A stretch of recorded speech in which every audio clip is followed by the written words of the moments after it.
नमस्कार दोस्तों, स्वागत है आपका कृष्ण की भक्ति चैनल में। आज हम सुनेंगे गीता के अगले 10 उपदेश जो हमारी ज़िंदगी को सफल बनाने में पूरा महत्व रखते हैं। आइए शुरू करते हैं।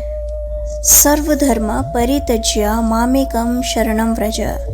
सब धर्मों को छोड़कर मेरी शरण में आओ, मैं तुम्हें सब पापों से मुक्त कर दूंगा। विद्या ये एक ऐसी लड़की थी जो हर वक्त टेंशन में रहती थी। एक दिन उसने अपने मन की बातें अपने गुरु को बताई। गुरु ने कहा, जब तुम सब कुछ भगवान पर छोड़ दोगी तो चिंता का बोझ हल्का हो जाएगा।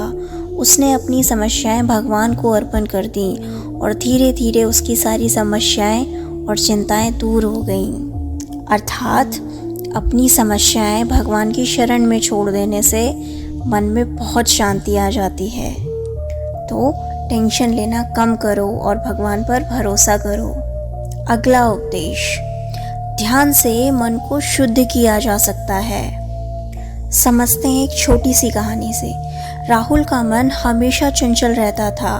उसके पिताजी ने उसे प्रतिदिन 10 मिनट ध्यान करने को कहा। कुछ दिन बाद उसने महसूस किया कि उसका मन अब शांत रहने लगा है और एकाग्र होने लगा है। उसका पढ़ाई में भी बहुत मन लगने लगा था। धीरे धीरे उसका जीवन ही बदल गया।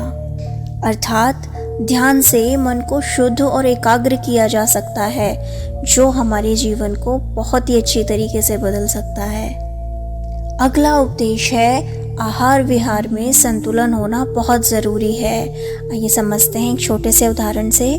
सीता को हमेशा बीमारियों ने घेर रखा था क्योंकि वो तो समय पर खाना खाती थी और ना ही ठीक से आराम करती थी। एक दिन उसकी दादी ने समझाया, आहार विहार में संतुलन रखोगे तो स्वस्थ रहोगे, क्योंकि आजकल की भागदौड़ भरी ज़िंदगी में हम अपने ही आहार विहार का ध्यान नहीं रख पाते। कुछ भी चीज़ें समय से नहीं करते, ना तो खाना टाइम से खाते हैं, ना आराम करने के टाइम पर आराम करते हैं। सीता ने अपनी दिनचर्या को सुधारा और उसने उसमें संतुलन बनाया। अब उसका स्वास्थ्य एकदम ठीक रहने लगा था।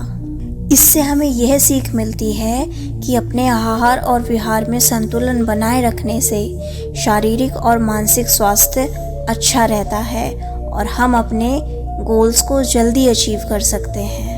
गीता का अगला उपदेश कहता है, हर जगह वासुदेव का वास है। आइए समझते हैं एक छोटी सी कहानी से। एक बार एक संत ने अपने शिष्य को समझाया, जब तुम हर व्यक्ति में भगवान को देखोगे तो तुम्हारे अंदर की सारी नफरत मिट जाएगी। तब से उस शिष्य ने गुरुजी की बात मानकर अपने जीवन में उतार ली और उसका व्यवहार सबके प्रति दयालु हो गया, क्योंकि जब हम सभी में भगवान को देखते हैं तो हमें किसी पर भी गुस्सा या नफरत नहीं आती। इससे हमें यह सीख मिलती है कि हर इंसान में भगवान को देखने से ही हमें सच्चे प्रेम और शांति का अनुभव होगा, अन्यथा हम परेशान ही होते रहेंगे। गीता का अगला उपदेश है, लोभ ही पाप की जड़ है। मतलब लोभ सब पापों का मूल होता है। एक व्यापारी का व्यापार बहुत अच्छे से चल रहा था, लेकिन उसने जल्दी पैसा कमाने के चक्कर में अपने ग्राहकों के साथ ही धोखा करना शुरू कर दिया और धीरे धीरे उसकी ईमानदारी पर सवाल उठने लगे। अब लोगों ने उसके यहाँ आना कम कर दिया था और उसका व्यापार धीरे धीरे बंद हो चला था। इससे हमें सीख मिलती है, लोभ हमेशा विनाश का कारण बनता है और संतुष्टि में ही सच्चा सुख होता है। कभी भी जल्दी पैसा कमाने के लिए या किसी और लोभ में अपनी ईमानदारी और धर्म को नहीं छोड़ना चाहिए।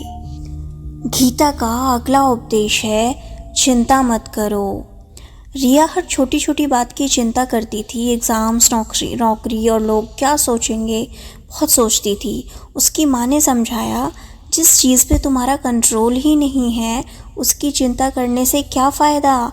धीरे धीरे उसको बात समझ में आने लगी और उसने अब चिंता करना कम कर दिया था कि जब हम किसी चीज़ को कंट्रोल ही नहीं कर सकते तो उसके बारे में बार बार सोचने से क्या होगा। और ऐसा करने से उसे अपनी ज़िंदगी बहुत आसान लगने लगी थी। अर्थात आज की लाइफ में बहुत ही ज़्यादा चिंता, स्ट्रेस और ये सब चीज़ें बहुत कॉमन हो गई हैं। लेकिन चिंता करने से सिर्फ हमारा स्वास्थ्य बिगड़ता है और कुछ नहीं बदलता। इसीलिए कर्म करो, एक्शन लो, लेकिन चिंता नहीं करो। गीता का अगला उपदेश है, आप ही अपने सबसे अच्छे मित्र और सबसे बड़े शत्रु भी हैं।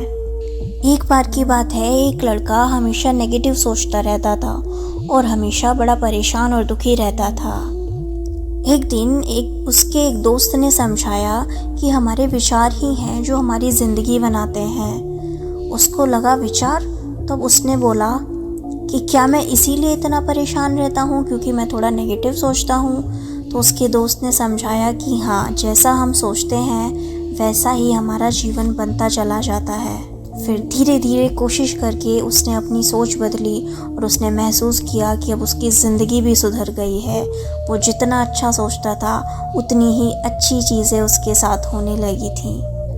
अर्थात आज के इस दौर में हमें कोई और परेशान नहीं करता, बल्कि हमारी सोच ही है जो हमें खुश और दुखी कर देती है।